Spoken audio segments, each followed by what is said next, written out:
Well, good day, ladies and gentlemen, all who are here with me this on this great afternoon here in Wyoming, yet whatever time it might be or whatever day it might be for you as you're viewing this video. Um, I am excited to be with you today. Again, my name is Jamie Irvin, and I am not only interested in effective online learning, but my background, in addition to working with online settings, is I taught as a social studies teacher for many years. I served as a special education and intervention specialist teacher. My master's is in special education. I have an EDS in educational leadership, as well as an EDD in educational leadership too. So I am truly passionate about this subject of ensuring that we are supporting struggling learners in online settings and in any setting for that matter, but specifically in online settings, as that is a true passion of mine. So it is an exciting time for me to be here with you today as we go through this information. It's going to be a short time together, and hopefully we'll be able to look at some information that will help you as you are working through this time in supporting struggling learners in online settings, as well as any learners for that matter. So first, we're going to look at supporting in the, anytime you see OL in this presentation, that is addressing online learning settings. So we're supporting struggling learners in online settings, the basics. Well, what do you already know? You know that students learn best when they are presented information and required to engage with content in ways that address multiple learning styles and preferences. So just some of those would be auditory, visual, kinesthetic, any of those, or in multiple modalities as well. So if you notice, I tend to be a mover when I talk. So typically I'm up walking around. I'm seated for these videos so that I'm not too distracting to you as the viewer. But I like to talk with my hands. You can't see it, but my hands are moving. So those things that we do that help us as learners engage with the content and the material. We want to make sure that we're doing that in the online setting as well. And then back to the basics with Kagan. And if you've watched my previous two videos, you've heard PIES over and over again. I am a wholehearted, solid believer in the aspects of PIES and them being critical to the online setting. So positive interdependence, individual accountability, equal participation, and simultaneous interaction increase student learning and their potential to learn within any setting, but specifically as we're looking at the online setting. And over on the right, you also see, if you saw a previous video, this should look familiar to you, the cognitive, social, and teaching presence. When those combine, the output is participants' educational experience. And we're gonna continue to see that theme throughout. So as we look further with the essentials of supporting struggling learners in the online setting, you will recall, if you saw the previous videos, that online learning breaks barriers to learning and can foster environments that maximize student learning outcomes. That is what we want. As educators, we always want that maximized opportunity for student learning outcomes. So we have to ensure that we're addressing all of those needs and we're providing environments that foster students to be able to prosper and to be able to gain access to various opportunities that will help them internalize and then utilize that information later. So what are the critical aspects of supporting struggling learners in online settings? Well, as the educators and programmers and any individuals that are part of the process in creating this platform or this opportunity for learners, but specifically the individual who is implementing the information has to create that journey. So creating the journey is so critical for students in online settings. So I've got four major ideas here for you, themes that will be apparent throughout the opportunities where you as the educator are creating these situations for your learners. So first of all, building that community. So you might look at this and say, well, this looks like it's applicable to any learner, and that is true. That is the case. It's not just about struggling learners, but it's even more so with the struggling learner. So we must build community, provide those opportunities for students to share personal insights, thoughts, ideas about topics. When we reduce stress, we increase the opportunity for students to maximize their learning potential. By allowing for and focusing on personal thoughts and insights about information, that stress level is reduced. Think about Vygotsky for a moment. Think of zone of proximal development. Think about reducing those opportunities of stress levels to be heightened and increasing opportunities for reduction of stress levels. And when it's something that students know and they're engaging with information that has lower opportunities for being incorrect, like providing personal thoughts and insights, those stress levels are reduced. So building community provides that opportunity and engages the students in the content with that reduced levels of stress. Making it meaningful is number two. And that should be very apparent to educators who are watching this today. We always want to make learning meaningful to students. So how do we do that? Create authentic activities that embed student interest without dramatically increasing student workload. Now you might be looking at that and thinking, okay, Jamie, what in the world? Of course it's going to increase student workload. Well, not necessarily. We want to reduce the number of tasks that are larger and make them more meaningful, so you're able to assess the aspects that you want to assess without having multiple activities like that. So think summative assessments, but think about them in the context of authentic activities that embed that student interest. So making it meaningful and will provide an opportunity to decrease workload, not only for the learner, but also for the person who's assessing the material, because you're making it more meaningful as a whole. And by building the community and opportunities for students to engage in content at a lower stress level, then students are building that understanding without high stress levels, so that when they go to complete the authentic activities that are actually requiring the embedding of those skills that they've learned along the way, as well as the content, then they're not as stressed, and you'll most likely receive a better product in the end. Especially with our struggling learners, it's an opportunity for them to really show what they know, which takes us into the next topic of deep dive. Include experiences that enable students to show what they know about content in unique ways. And again, that ties back to the authentic activities. So we really want to provide this opportunity for students to really highlight and showcase what they've learned, with an opportunity to be able to delve deeply into material.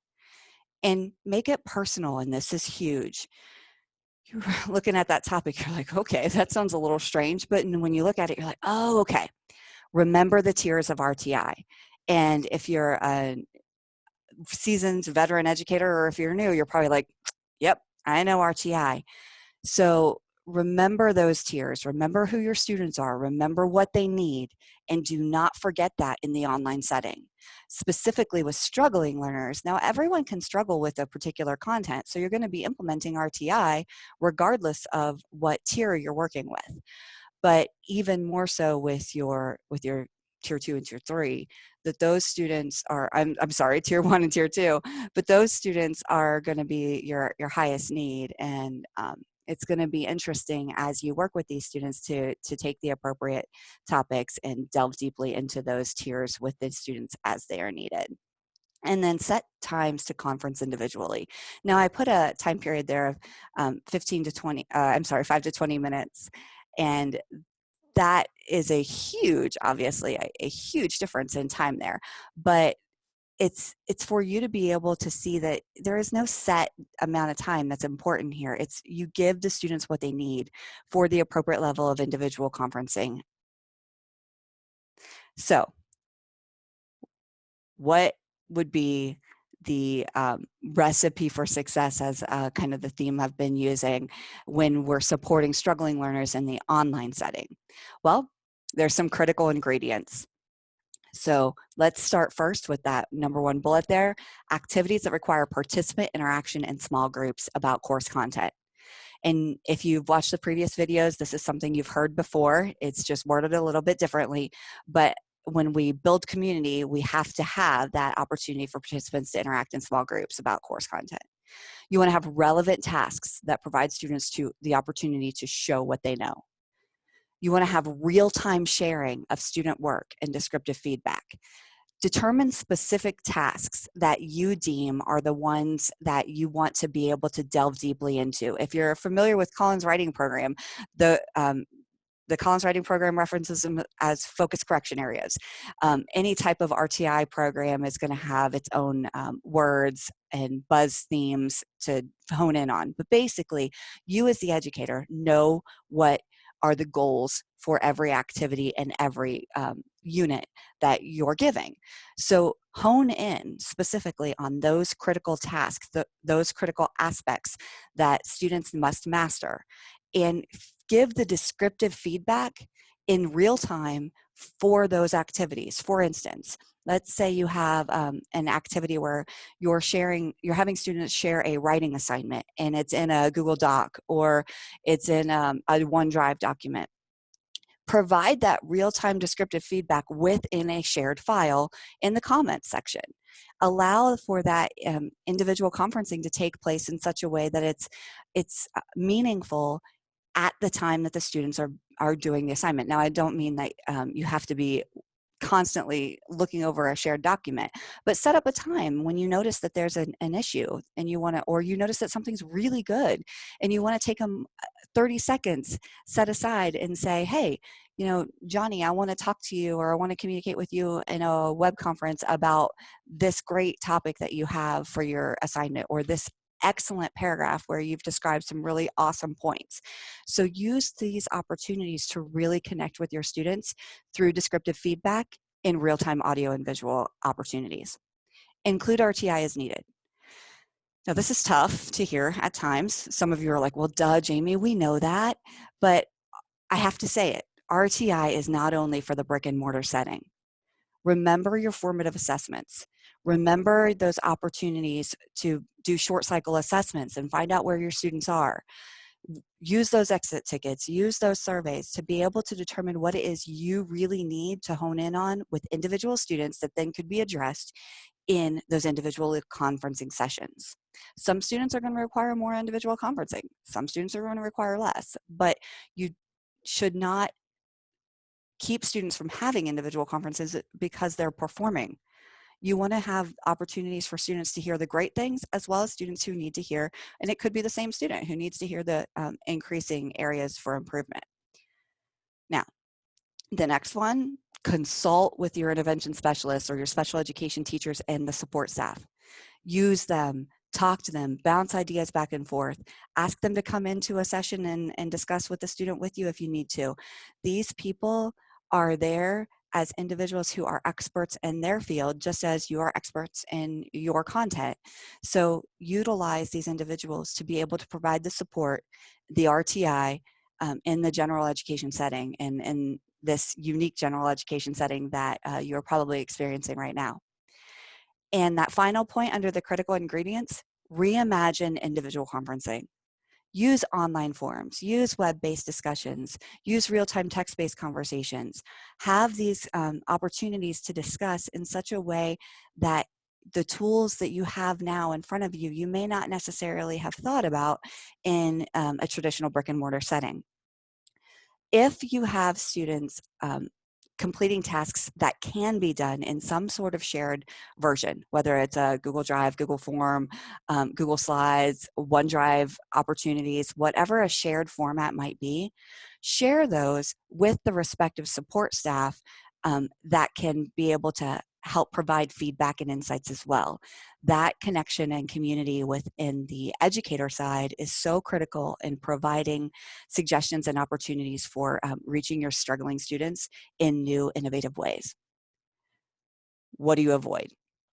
Avoid thinking RTI is only for the brick and mortar setting, or avoid thinking that it's a job of someone else, it's support staff. And hopefully that's never crossed your mind, but it is something that some of us hear. So just remember, RTI is the job of everybody. It is a general education initiative. It is our responsibility as educators to implement effective RTI. Also, avoid excluding tasks that require students to interact with each other. Now, I'm going to say that one again because I'm going to say it the reverse way. Make sure to include opportunities that require students to interact, and then avoid excluding those opportunities.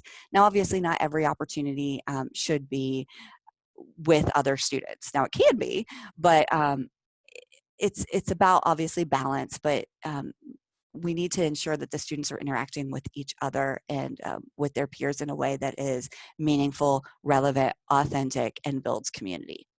And then also avoid not including individual conferencing. And I know this, if you're not used to individual conferencing, if it's something that you haven't done much of, it can be a little scary at times, but it's actually a great opportunity, and what an awesome way to experience individual conferencing when you can do so at any time now with very little barriers to opportunities to do so, and so many unique, innovative ways to have those individual conferencing sessions. So let's bring it all together. Ensure that when we're addressing struggling students, we want to make sure, and all students for that matter, but specifically with struggling students, that we're building community. Let's make sure we're making it meaningful, ensure we're providing opportunities to dive deeply into content so students can show what they know in ways that are opportunities to reduce stress across the board. And then make it personal. Provide those individual conferencing sessions and in unique and innovative ways. There's no one right way to do an individual conferencing session. You have tools and opportunities here now that you may never have considered using in the past. So let's use these great opportunities to really provide our students the best educational experience that they can receive, because when they go back to the general education setting, if they are going back into a face-to-face brick and mortar setting, at some point in the future, these skills that they're learning now are going to make them better students and better learners for the rest of their life as they continue to learn these tools and have these activities that they've had exposure to now into the future. So it was my pleasure to be with you today. I am so excited to be a resource. If you would like to contact me, my information is here. You can always contact me at jirvin@tyndale.edu. I really enjoy talking about online learning and how to best meet the needs of all of our students, and specifically with struggling students in today's learning environment. So again, it was my pleasure to be with you today, and I look forward to hearing from you in case you would like additional resources. And I hope you have an awesome rest of your day.